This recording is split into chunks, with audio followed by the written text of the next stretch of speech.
Bonjour.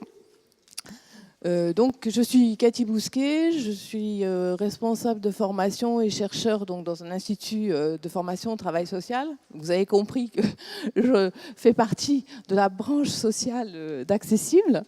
Et bon, c'est avec beaucoup de plaisir que je vais animer cette table ronde, dont le titre peut vous paraître ambitieux, puisqu'on l'a nommé « Repenser la solidarité alimentaire ». En fait, je vais faire aussi une correction. On n'est pas une table ronde, on est une tribune. Vous avez bien compris, parce que bon, on dit toujours table ronde, mais en fait, on est une tribune. Et comme vous l'a indiqué Jean-Claude Balbot, on a toute la journée pour parler du fruit de cette recherche sur 3 ans. Et nous, notre travail, notre mission commune, c'est de vous faire refaire d'une certaine façon le parcours qui a été le nôtre et qui nous a permis d'aboutir à cette conclusion. Il faut repenser la solidarité alimentaire, parce que nous n'acceptons pas que l'aide alimentaire, conçue pour répondre à des situations d'urgence, devienne une solution pour un nombre de plus en plus grand de citoyennes, de citoyens, d'enfants, dans un pays, un continent de surplus alimentaire, et que cette solution embarque des producteurs dans ce que l'on pourrait appeler une mauvaise donne, comme si la démocratie fonctionnait comme un jeu de cartes. Voilà. Donc c'est ce travail qu'on fait ensemble. Alors une première partie avec des prises de parole de notre tribune, et puis ensuite, comme on vous l'a proposé, on pourra échanger. Je voudrais, pour introduire aussi ce chemin que nous avons fait ensemble, dire que nous avons un héritage. On est dans un joli patrimoine, mais on a plein de patrimoine commun, et dont un héritage qui s'appelle la solidarité. Et la solidarité, ça n'est pas qu'une expérience individuelle, c'est aussi un héritage philosophique et politique qui a été construit tout au long du 19e, notamment, comme une volonté à la fois populaire, scientifique et politique. Je vous laisserai, je pourrais vous préciser, il y a plein de personnes dans la salle qui sont capables de nourrir cette affirmation.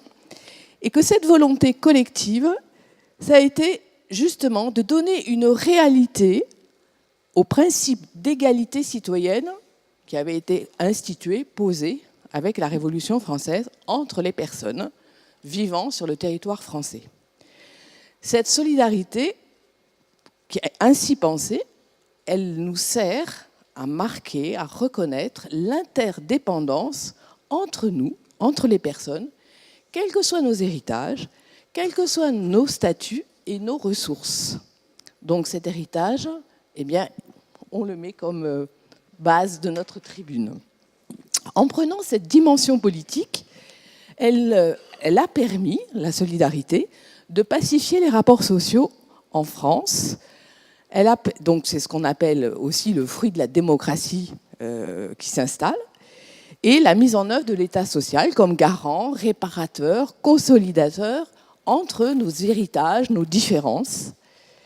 Et force est de constater aujourd'hui, chacun peut le faire, que cette pacification et cette cohésion sociale sont fortement ébranlées. Et pourtant, c'est le travail que ces concitoyens ont fait et que nous, on propose de remettre sur la table aujourd'hui. Et c'est ce que nous avons cherché à faire tout au long de cette recherche-action pour penser une juste solidarité alimentaire dans notre société et qui implique et qui concerne le quotidien de tous. Alors, si l'horizon est clairement énonçable, vous l'avez entendu, vous le retrouverez sur les documents à disposition. La durabilité de l'agriculture ne pourra être atteinte qu'en y intégrant la notion d'accès de tous à une alimentation durable. Les étapes pour l'atteindre ou les réponses ne sont pas toutes identifiées. Donc les participantes, les participants de cette tribune peuvent éclairer des éléments qui ont été mis à jour, qui ont été confrontés, qui ont été construits ensemble. Mais ce travail reste discutable, on le fera, et puis surtout à poursuivre.